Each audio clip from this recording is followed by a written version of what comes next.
Apa pandangan Alkitab tentang penderitaan, tentang sakit penyakit? Salah satu hal yang tidak bisa dihindari oleh setiap orang adalah mengalami penderitaan ini. Salah satu penyebab atau faktor penyebab yang terbesar dalam hidup kita saat ini adalah saat kita kena vonis penyakit tertentu. Matius 8 ayat 16 sampai 17, menjelang malam dibawalah kepada Yesus banyak orang yang kerasukan setan. Dengan sepatah kata Yesus mengusir roh-roh itu dan menyembuhkan orang-orang yang menderita sakit. Hal itu terjadi supaya genaplah firman yang disampaikan oleh Nabi Yesaya. Dialah yang memikul apa? Kelemahan kita dan menanggung sakit penyakit. Ketika kita mengalami kelemahan dan sakit penyakit, kita harus percaya, kita harus berpikir, Tuhan Yesus telah memikul kelemahan saya dan Tuhan Yesus telah menanggung sakit penyakit saya. Alkitab mengatakan ada 3 jenis sakit penyakit. Yang pertama adalah jenis sakit penyakit yang bertujuan untuk apa? Pembelajaran. Waktu kita menderita sakit, ada 2 pilihan kita.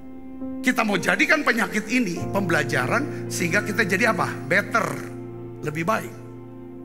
Atau saudara, kena sakit ini kita nggak mau belajar, kita nggak belajar, malah kita jadi apa? Bitter, pahit hati, kecewa. Mazmur 119 ayat 71, bahwa aku tertindas itu baik. Dia bilang kalau aku menderita, aku mengalami sesuatu yang tidak sesuai dengan harapan, penderitaan sakit, dia bilang supaya aku bisa belajar ketetapan. Katakan amin. Kenapa orang tidak mau buka sakitnya? Karena dia takut dunia menghakimi dia. Tuhan tidak menghukum anak-anaknya.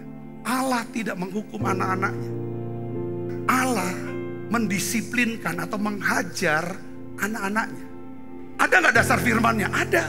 Kita baca Ibrani 12 ayat 6. Karena Tuhan menghajar, dalam bahasa Yunani saya cari apa? Dia kan paideo. Paideo itu mendisiplinkan. Mendisiplinkan. Karena Tuhan mau jadikan semua bangsa apa? Murid. Murid bahasa Inggrisnya apa? Disciple. Akar katanya disiplin. Hukuman itu berbeda dengan disiplin.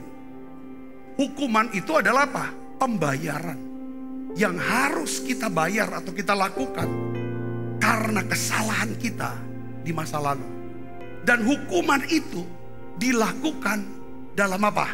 Kemarahan dan kebencian. Hukuman itu tentang masa lalu. Tidak ada perbaikan ke masa depan. Tidak ada. Disiplin bukan hukuman. Disiplin adalah apa? Teguran, koreksi.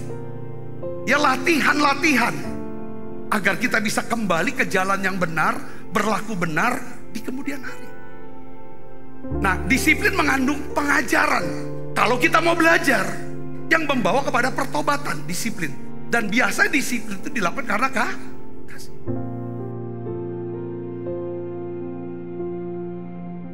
Jadi kenapa kok Allah tidak menghukum kita? Kenapa Allah tidak menghukum orang-orang percaya? Karena hukuman atas segala dosa dan kesalahan kita itu telah ditimpakan kepada Yesus Kristus di kayu salib 2000 tahun yang lalu. Yang percaya katakan amin. Semuanya sudah ditanggung, saudaraku. Yesaya 53 ayat 5, tetapi dia tertikam oleh karena pemberontakan kita.